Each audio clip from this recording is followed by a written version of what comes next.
एक निराश व्यक्ति को किस प्रकार जीवन की मुख्य धारा से जोड़ा जाए, इसके लिए हम आपको कुछ टिप्स बताने जा रहे हैं। जैसा कि आप लोग जानते हैं कि प्रायः व्यक्ति अक्सर जीवन की जिम्मेदारियों से पीछे भागने के कारण या जीवन की समस्याओं के कारण व्यक्ति निराश हो जाते हैं। तो ऐसे निराश व्यक्ति को जीवन की मुख्य धारा से कैसे जोड़ा जाए, इसके लिए हम आपको कुछ विशेष टिप्स बताने जा रहे हैं, साइकोलॉजिकल टिप्स बताने जा रहे हैं, जिनको आप ध्यान से सुनिएगा और इसको अपने जीवन में उतारने का प्रयास कीजिएगा। जिसमें पहला है, अन्य व्यक्तियों से सामाजिक संपर्क बहुत आवश्यक है। यानी जो निराश व्यक्ति होते हैं, ऐसे व्यक्ति समाज से दूर न रहकर समाज के संपर्क में आए। अगर वो समाज के संपर्क में आएंगे तो उनकी निराशा अन्य व्यक्तियों से बातचीत करने, उनके साथ व्यवहार करने से धीरे धीरे दूर हो जाएगी। क्योंकि हम सभी लोग ये जानते हैं कि जब व्यक्तियों के विचार एक दूसरे से मिलने लगते हैं तो उनके अंदर बहुत कुछ बदलाव आने लगता है, जिसके कारण व्यक्ति सामाजिक जीवन में रुचि दिखाने लगते हैं और निराशा से बाहर आने लगते हैं। दूसरा पॉइंट है, अपने मनपसंद के वो कार्य करना जो पिछले कई वर्षों से छूट गए थे। जैसे कोई इंडोर या आउटडोर गेम खेलना, है ना।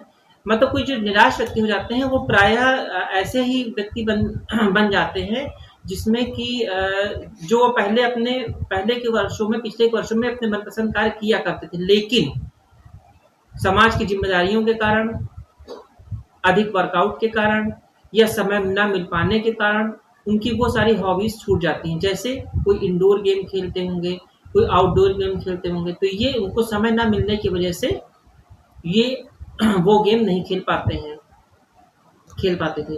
तो ऐसे जो अपने पिछले जीवन के पिछले कुछ वर्षों के जीवन के जो शुरुआती गेम थे, जिनमें वो सफलतापूर्वक खेला करते थे, जैसे इंडोर गेम हो गया, आउटडोर गेम हो गया, जैसे फुटबॉल हो गया, बैडमिंटन हो गया, या और भी कोई इंडोर गेम है जैसे चेस वगैरह हो गई।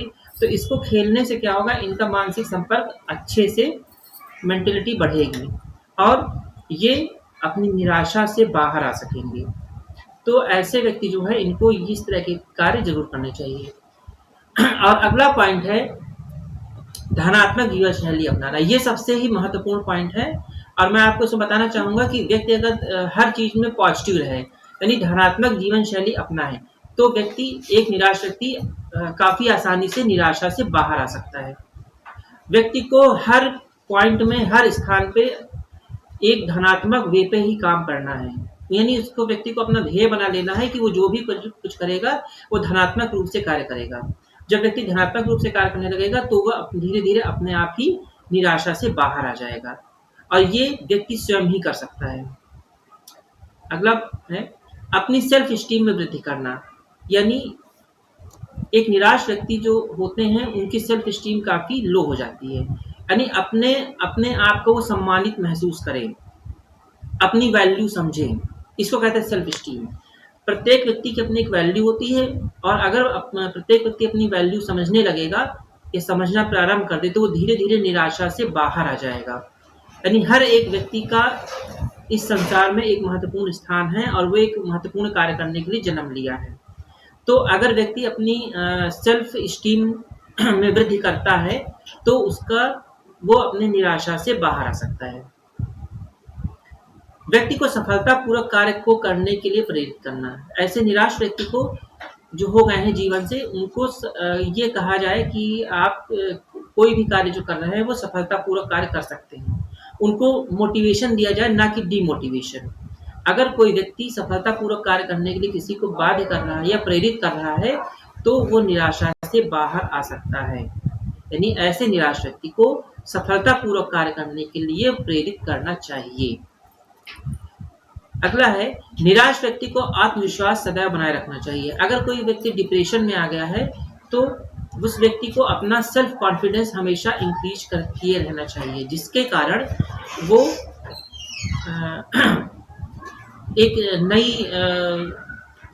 शक्ति के माध्यम से अपने में आत्मविश्वास बढ़ाए रहे।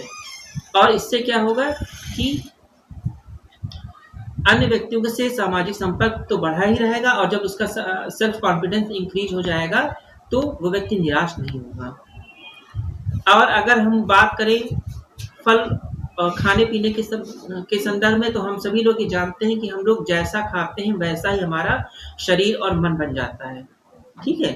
तो इसके लिए सबसे इम्पोर्टेंट चीज़ ये है कि ताज़े फल, सब्जियाँ, जिन सब्जियों में जैसे कि जिंक और पोटेशियम के की मात्रा प्रचुर होती है, ऐसे फलों तथा सब्जियों का सेवन अवश्य करना चाहिए।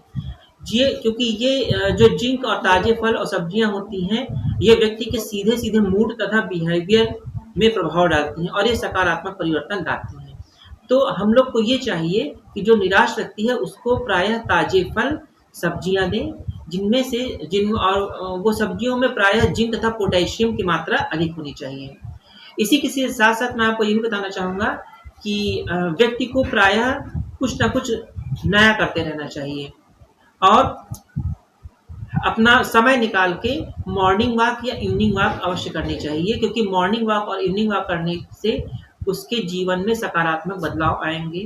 वो लोगों से घुलेगा-मिलेगा, तो इससे उसके जीवन में निराशा दूर होगी और जब उसको ताज़ी हवा मिलेगी मॉर्निंग की, तो उसका स्ट्रेस भी दूर होगा, जिससे एक निराश व्यक्ति अच्छे से अपने जीवन को जी सकता है।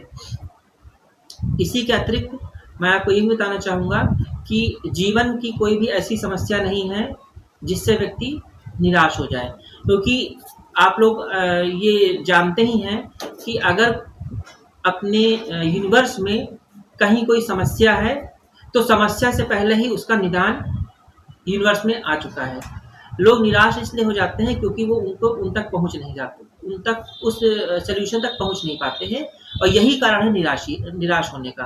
तो मैं आपको इस वीडियो के माध्यम से ये बताना चाहता हूँ कि कोई भी व्यक्ति को कभी निराश नहीं होना चाहिए, बल्कि अपने सेल्फ कॉन्फिडेंस पर विश्वास करते हुए और अपनी आत्मशक्ति पे विश्वास करते हुए उसको इस तरह की सामान्य समस्या से अपना समाधान कर लेना चाहिए। तो दोस्तों, ये था मेरा आज का वीडियो और कैसा लगा आप लोग ज़रूर बताइएगा। लाइक, सब्सक्राइब ज़रूर दीजिएगा और धन्यवाद।